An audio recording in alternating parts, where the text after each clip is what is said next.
I've had my own struggles, and people would have seen me up on this pedestal and living this idyllic life, and they realise that everyone can go through these tough times.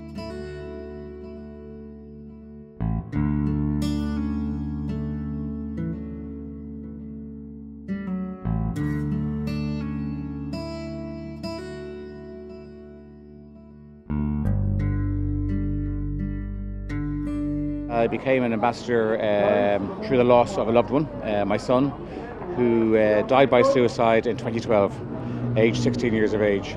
I joined that club that you don't want to be in. But Pieta House have been a great comfort to me and my wife and my daughter in the way they have looked after us and helped our bereavement. People love a place, a little spot or a place on a wall.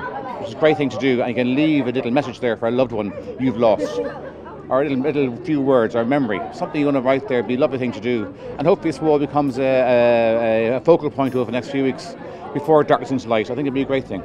So I had my own journey through depression 5 years ago, and since then I've come out very publicly with a number of talks, and just most recently a blog about my whole kind of background behind it, and just trying to soften the message for people that it is okay not to be okay.